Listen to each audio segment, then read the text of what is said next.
नमस्कार, फाइटर समाचार में आपका स्वागत है। पेश आज 2 सितंबर सुबह 6 बजे राजस्थान की खास खबरें। राजस्थान लोक सेवा आयोग की RS 2023 प्रारंभिक परीक्षा रविवार सुबह 11 से दोपहर 2 बजे तक हुई। राज्य में 46 जिलों के 2158 केंद्रों पर परीक्षा करवाई गई। पहली बार OMR शीट में 5 विकल्प देने के अलावा नकल विरोधी कानून लागू हुआ।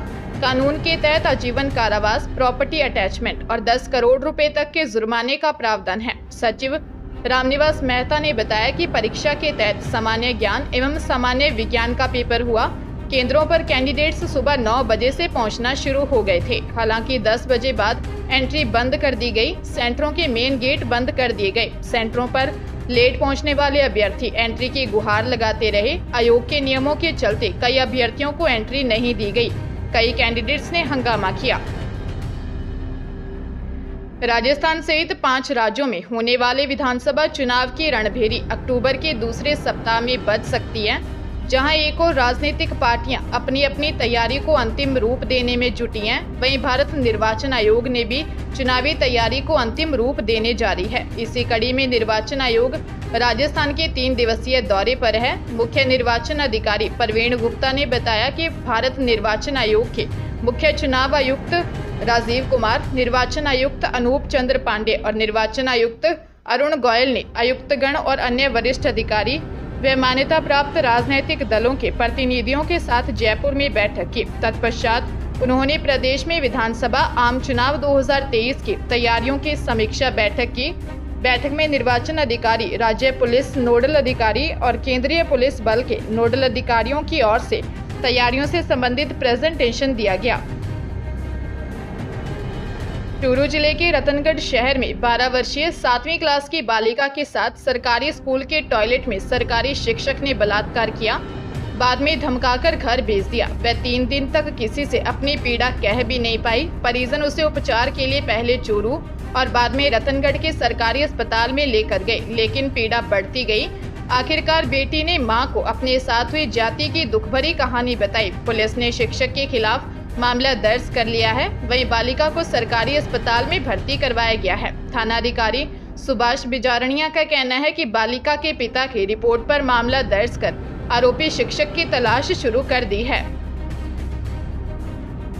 विधानसभा चुनावों को लेकर भाजपा ने मध्य प्रदेश में सूचियां जारी कर दी हैं।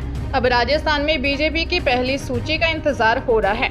MP में जारी हुई तीनों सूचियों में बीजेपी ने अपने टिकट बांटने की कुछ नीतियों और फॉर्मूले भी स्पष्ट कर दी है।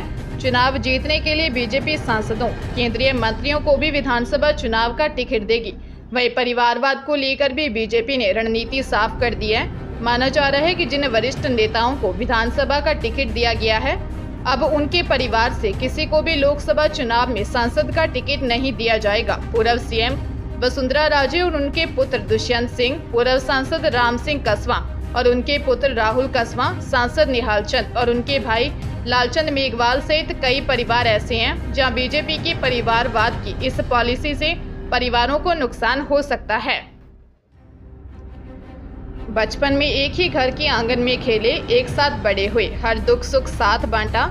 शुक्रवार को जब प्री DLED का रिजल्ट आया तो बड़े भाई को कहा, मैं भी आपकी तरह टीचर बनूंगा और आपकी तरह मेरी भी सरकारी नौकरी होगी। बीमार माँ और मजदूर पिता भी खुश थे। घर की पहली सरकारी नौकरी थी। कहा था कि शनिवार को ज्वाइनिंग के बाद मिठाई लेकर आऊंगा, लेकिन ये खुशी उस समय मिट गई जब दोनों भाइयों की एक घर से एक साथ अर्थी निकली। दोनों भाइयों की अर्थी देख हर किसी की आंख नम थी। बीमार माँ बार बार अपने बेटे विजय और आकाश को आवाज दे रही थी। पिता एक ही बात कह रहे थे, मेरे दोनों बेटों को कहीं मत ले जाओ। ये दर्दनाक कहानी धौलपुर जिले के सुंदरपुर गांव में रहने वाले परिवार की है। 26 वर्षीय विजय की 3rd ग्रेड नौकरी लगी थी और ज्वाइनिंग के लिए बाइक से गंगापुर सिटी जा रहे थे। विजय के साथ उसका छोटा भाई 22 वर्षीय आकाश भी था। NH 11B पर गौशाला के पास ट्रक ने बाइक को टक्कर मार दी। हादसे में दोनों भाइयों की मौत हो गई।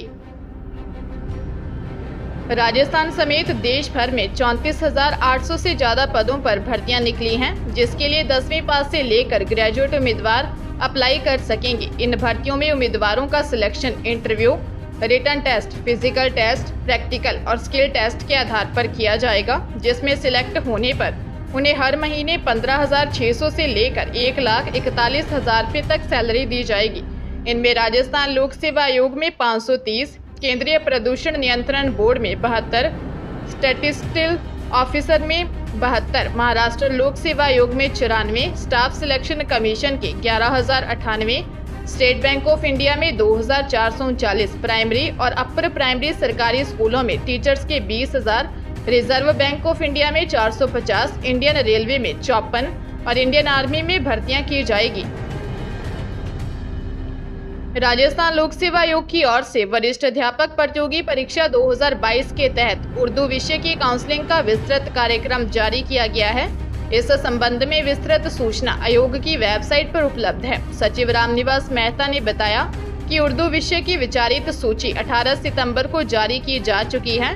इस सूची में सम्मिलित 202 अभ्यर्थियों की पात्रता जांच के लिए काउंसलिंग का आयोजन 6 अक्टूबर 2023 को दोपहर 1:30 बजे से किया जाएगा। पात्रता जांच के बाद पात्र पाए गए अभ्यर्थियों का अंतिम परिणाम जारी किया जाएगा। अभ्यर्थी आयोग की ओर से अपलोड किए गए 2 पात्रता प्रपत्रों और काउंसलिंग पत्र के साथ आवश्यक दिशा निर्देशों को डाउनलोड करके दिशा निर्देशों की पालना करें। पाली जिले में देर रात प्रेग्नेंट महिला को लेकर जा रही एम्बुलेंस की बाइक से टक्कर हो गई। हादसे में बाइक सवार 2 लोगों की मौत हो गई, एक घायल हो गया। एम्बुलेंस पलट गई। ड्राइवर प्रेग्नेंट महिला और उसके परिजनों को मौके पर ही छोड़कर भाग गया। प्रेग्नेंट महिला के चिल्लाने पर दूसरे वाहन चालकों ने महिला को अस्पताल पहुंचाया। गुड्डा थाना क्षेत्र के एसआई प्रहलाद सिंह ने बताया, हादसा टिवाली गांव के पास हुआ। हादसे में बाइक सवार गुड्डा तेज सिंह के रहने वाले 26 वर्षीय कमलेश सिरवी और 28 वर्षीय राकेश सिरवी की मौत हो गई। वहीं बाइक सवार 25 वर्षीय प्रवीण घायल हो गया। एम्बुलेंस में सवार पंचेटिया निवासी दौलाराम मेघवाल घायल हो गए, जिन्हें इलाज के लिए हॉस्पिटल में भर्ती करवाया गया है। दोनों मृतक पाली में अपने दोस्त को बाइक लौटाकर तीनों वापस गांव की तरफ आ रहे थे। पुलिस मामले की जांच कर रही है। राज्य के सरकारी स्कूलों में पढ़ने वाले 8वीं कक्षा के विद्यार्थियों को 9वीं और 12वीं क्लास में छात्रवृत्ति के लिए national means cum merit scholarship परीक्षा 19 नवंबर को होगी, जिसके लिए ऑनलाइन आवेदन की प्रक्रिया शुरू हो चुकी है। सरकारी स्कूलों में पढ़ने वाले 8वीं कक्षा के अभ्यर्थी 5 अक्टूबर तक आवेदन कर सकेंगे। दरअसल स्कॉलरशिप के लिए होने वाले इस एग्जाम में अभ्यर्थियों को 3 घंटे में 180 प्रश्न हल करने होंगे। पेपर 2 भागों में होगा, मानसिक योग्यता परीक्षण यानी मैट और दूसरा शैक्षिक योग्यता परीक्षण यानी सेट। मैट में 90 बहुविकल्पीय प्रश्नों के जरिए विद्यार्थियों की तर्क क्षमता और आलोचनात्मक सोच की जांच की जाएगी, जबकि सेट में 90 बहुवैकल्पिक प्रश्न कक्षा 7वीं और 8वीं की विज्ञान, सामाजिक अध्ययन और गणित विषय से संबंधित होंगे। राजस्थान विधानसभा चुनाव की तिथि घोषित होने से पहले राज्य की अशोक गहलोत सरकार ने राजस्थान पुलिस सर्विस अधिकारियों की ट्रांसफर लिस्ट जारी की है। तबादले एएसपी स्तर के अधिकारियों के किए गए हैं। तबादला गृह विभाग की ओर से जारी किए गए हैं। कुछ अधिकारियों के जिले बदले गए हैं तो किसी को नई दिल्ली भेजा गया है। गृह विभाग की ओर से जारी आदेश के अनुसार श्यामलाल मीणा को अतिरिक्त पुलिस अधीक्षक एसओजी जयपुर से अतिरिक्त पुलिस अधीक्षक डिडवाना कुचामन के पद पर भेजा गया है। ओम प्रकाश किलानिया को अतिरिक्त पुलिस अधीक्षक एसओजी रतनगढ़ से अतिरिक्त पुलिस अधीक्षक बयाना भरतपुर के पद पर भेजा गया है। राजकमल मीणा को अतिरिक्त पुलिस अधीक्षक एसओजी जयपुर से अतिरिक्त पुलिस अधीक्षक एसओजी नई दिल्ली भेजा गया है। धौलपुर जिले के निहालगंज थाना इलाके में बस स्टैंड के सामने हाईवे पर एक बस को 2 ट्रकों ने टक्कर मार दी। हादसे में करीब आधा दर्जन सवारियां जख्मी हो गई, जिन्हें उपचार के लिए जिला अस्पताल में भर्ती करवाया गया है। फिलहाल सभी ट्रॉमा सेंटर में इलाजरत हैं। पुलिस ने बताया कि बस स्टैंड के सामने हाईवे पर आगरा की ओर जा रही एक वीडियो कोच बस को 2 ट्रकों ने टक्कर मार दी। हादसे के दौरान मौके पर अफरा तफरी मच गई।